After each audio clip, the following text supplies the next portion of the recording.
다정하게 좀 부탁드릴게요.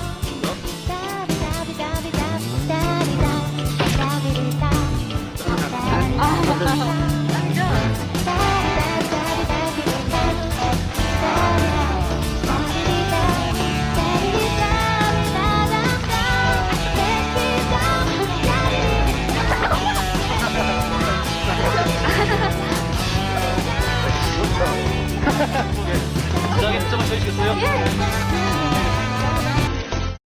Halo guys, selamat datang di channel Jadul Series, channel yang menceritakan tentang drama dan film jadul. Sebelum kalian menonton videonya, pastikan dulu kalian sudah subscribe dan nyalakan loncengnya. Di episode sebelumnya, Ji-eun mengungkapkan perasaannya kepada Yongjae, dan saat itu respon Yongjae justru ketawa, karena itu dikiranya hanya bercanda. Kasihan Ji-eun. Respon Ji-eun justru sedikit terkejut karena itu dikira hanya lelucon aja guys. Esok harinya, Yongjae datang ke toko Haewon, dan di sana lagi-lagi Haewon mengajaknya makan malam bersama. Ya Yongjae sih pasti mau aja lah ya guys, kan dia bucin. Dan saat Yongjae tiba di kantor, manajernya memberitahu kalau saat Yongjae selesai launching film sebelumnya, dia dan juga Haewon pergi ke suatu tempat, dan berita itu sudah tersebar kemana-mana. Manajernya meminta dia untuk menjaga jarak dengan Haewon dan segera melakukan wawancara di rumahnya bersama Ji-eun guys. Ya kasihan mereka, nggak jadi makan malam bersama deh. Saat di rumah Yongjae, dia memberitahu kalau akan ada wawancara di rumahnya, dan hanya wawancara biasa. Padahal mah untuk menutupi aib dari Yongjae guys, karena berita yang udah tersebar itu. Dasar. Yongjae nggak mikirin perasaan Ji-eun guys. Untung aja saat itu kan Ji-eun udah siap-siap tuh untuk pedikur badannya gitu. Dan dia tuh ditelepon dengan temannya Haejin dan Dongwook guys. Dan mereka memberitahu kalau akan ada wawancara yang dilakukan untuk menutupi perselingkuhan Yongjae dengan Haewon guys. Coba kan, dia ternyata hanya untuk korban skandal doang, untuk nutupin aibnya Yongjae. Esok harinya Ji-eun terus terang kalau dia nggak mau melakukan wawancara itu, dan Ji-eun menggunakan kesempatan itu untuk mengeles. Karena otaknya yang cetek, dia harus menulis sinopsis. Selain itu dia juga harus cuci piring lah, nyapu lah, masak, dan lain-lainnya. Jadi nggak ada kesempatan untuk menerima tamu. Akhirnya Yongjae deh yang mengerjakan semua pekerjaan rumahnya, mulai dari mencuci baju, terus juga cuci piring, nyapu, dan lain-lainnya. Bahkan saat mencuci baju harus menggunakan tangan guys. Sepertinya ini pembalas dendaman Ji-eun gak sih? Yongjae sudah seperti ibu rumah tangga loh guys. Bahkan harus mengelap kaca seluruh rumah. Kasihan Yongjae. Yongjae pasti udah nahan gedeknya sama Ji-eun guys, karena selalu digangguin setiap mengerjakan pekerjaan rumah, dan memilih gak usah melakukan wawancara saja, karena dia udah lelah dengan tingkah Ji-eun yang selalu mengganggu saat dia lagi beres-beres. Tapi tetap aja sih ujung-ujungnya mereka melakukan wawancara dan pemotretan bersama. Mulai dari memasak bareng, terus mereka suap-suapan dan menyiram bunga di taman. Bahkan mereka melakukan pemotretan bareng guys, lucu banget sih ini. Seriusan. Lalu saat sesi wawancara, Ji-eun ditanya mengenai hubungan Haewon dan juga Yongjae. Tapi tanggapan Ji-eun seperti meluluhkan hatinya. Soalnya dia menanggapi dengan positif dengan bilang kalau Yongjae dan Haewon sudah seperti berteman, apalagi mereka berteman sejak usia 9 tahun guys. Mereka saling menolong waktu ada masalah dan memberi saran. Apalagi Ji-eun bertengkar, dia pasti bakal nemuin Haewon dan menceritakan semua masalahnya. Bukannya itu hal yang bagus ya memiliki sahabat seperti itu. Wah gila bener banget sih sumpah. Emang Ji-eun ini meski dia sakit hati, tapi dia harus tetap kelihatan baik-baik aja guys. Ya ampun, daibak banget sama Ji-eun. Di sisi lain, Haewon kepikiran dengan Yongjae dan menunggu kabar Yongjae karena kelamaan. Lalu dia menghubungi Yongjae duluan dan mengajaknya ketemu, tapi Yongjae selalu menolak guys. Juru satu-satunya ya pasti mengancam untuk datang. Akhirnya Yongjae pun datang ke sana, dan Haewon menanyakan kenapa selalu menghindarinya, dan kenapa begitu sulit untuk diucapin. Yongjae pun bilang dia melakukannya demi kebaikan Haewon, karena dia nggak suka orang asing mengganggunya guys, dan takut Haewon terluka karenanya. Bucin banget sih.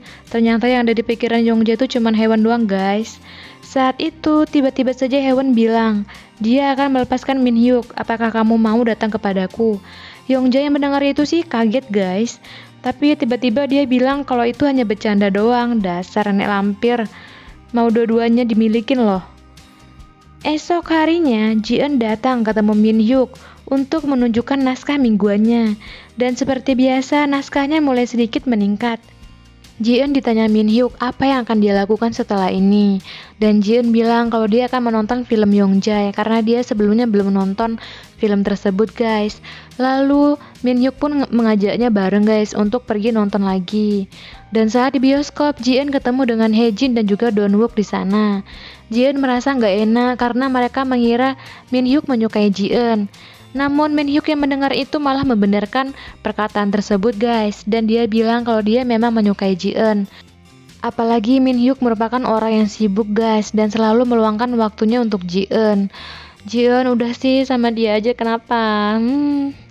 Saat itu Dongwook memberitahu Yongjae kalau Ji-eun sedang jalan dengan Minhyuk, bahkan nonton film berdua dengan mesra. Yongjae yang mendengar itu terus kepikiran guys, dan saat di perjalanan pulang, dia memutuskan untuk menelpon Ji-eun. Setelah mendengar perkataan kalau Ji-eun sedang bersama Minhyuk dan akan pergi makan spaghetti bersama, Yongjae yang gak sadar bilang kalau dia akan mencarikan restoran yang lebih bagus, namun tetap aja gak mempan. Akhirnya dia menggunakan alasan kalau nenek Yongjae sakit. Mau gak mau, Ji-eun pun akhirnya pergi bersama Yongjae guys, dan dia berpisah dengan Minhyuk. Saat itu, setelah di dalam mobil, Yongjae membuat alasan keadaan neneknya udah gak apa-apa dan gak perlu menengoknya. Namun Ji-eun tetap bersikeras untuk ke sana karena sudah terlanjur. Mau gak mau harus ke sana guys. Saat tiba di sana, Ji-eun bertanya apakah keadaan nenek baik-baik saja. Ternyata neneknya malah main ghost stop guys. Ketahuan deh kalau Yongjae bohong. Neneknya gak sakit dan baik-baik saja. Ternyata itu hanya di dalam mimpinya Yongjae. Dia didatangi hantu dan bilang kalau neneknya bakal sakit. Ya Allah, alasannya gak masuk akal banget. Saat tiba di rumah, Ji-eun mendengarkan omong kosong ocehan dari Yongjae yang terus menyangkal mengenai nenek sakit. Dasar Yongjae, bilang aja kalau kamu cemburu. Esok harinya Ji-eun ditelepon Minhyuk dan diajak untuk keluar malam. Yongjae yang mendengar itu bilang, bukannya kemarin sudah ketemu, kenapa sekarang ketemu lagi? Ji-eun yang bodoh masih menyangka apakah dia bakal dipecat ya? Atau naskahnya jangan-jangan bakal dijadiin film. Padahal mah naskahnya nggak bagus-bagus amat loh guys. Lalu Ji-eun bilang kalau dia diajak untuk makan malam di luar. Yongjae yang mendengar itu makin naik pitam guys dan bilang buat apa makan di luar, lalu bagaimana dengannya? Ji-eun sih bodo amat lah ya. Lalu Yongjae mengancam gak bakal makan malam sebelum dia pulang lebih awal. Sorenya, Yongjae membuat alasan dan bilang untuk membantunya untuk membuat tanda tangan di poster wajah Yongjae. Tapi dia nggak mau sih. Lalu dia juga menyuruhnya untuk cuci piring, ngepel, nyiram bunga, lap kaca, bahkan bersihin rumput guys di depan rumah menggunakan tangan. Kurang apa coba, semuanya dikerjain dengan Ji-eun. Lalu saat semua pekerjaan sudah Ji-eun lakukan dan hendak pergi, udah dandan cantik tuh ya dia meminta Ji-eun untuk melakukan pekerjaan rumah lagi guys. Yang bener-bener ya udah kayak detektif banget, setiap ada kotoran sedikit aja dia periksa dengan detail banget. Lalu Ji-eun ada akal nih, dia akan melakukan cuci baju. Lalu dia kabur dari jendela guys. Yongjae memanggil-manggil dia, tapi nggak ada suaranya guys. Dia sadar kalau Ji-eun pasti kabur. Lalu terjadilah kejar-kejaran guys di antara mereka sampai di pemberhentian bis. Dia kira Ji-eun sudah naik bis, ternyata Ji-eun masih nyumput di antara dedaun-daunan guys. Lucu banget sih mereka ini. Lalu scene berpindah pada Minhyuk, di mana Ji-eun janji bakal membelikannya hadiah. Karena hari ini dia ulang tahun, makanya dia ngajak Ji-eun keluar bareng guys. Tapi yang diinginkan Minhyuk adalah membeli hati seseorang. karena seseorang tersebut tidak menyukainya. Padahal dia sangat populer di kalangan perempuan, guys. Masih aja nggak peka nih si Ji-eun, padahal tuh ngomongin Ji-eun loh. Lalu saat itu Min Hyuk mengungkapkan perasaannya kepada Ji-eun, dan Ji-eun membuat alasan kalau dia sudah menikah dan apa yang bisa dia lakukan karena dia statusnya udah menjadi istri orang. Min Hyuk gak habis akal, guys. Dia bilang itulah mengapa dia bilang sekarang, karena dia bisa saja mengambilnya dari sisi Yongjae, karena Yongjae tidak pernah memperlakukan dia dengan baik. Makanya lebih baik dia memutuskan Yongjae dari sekarang. Dan di sini Min Hyuk bilang apakah dia mau menyukainya. Lalu scene pun berakhir, guys. Thank you untuk yang sudah nonton ya. Jangan lupa untuk saksikan episode 9 selanjutnya. Bye bye. Jangan lupa subscribe ya.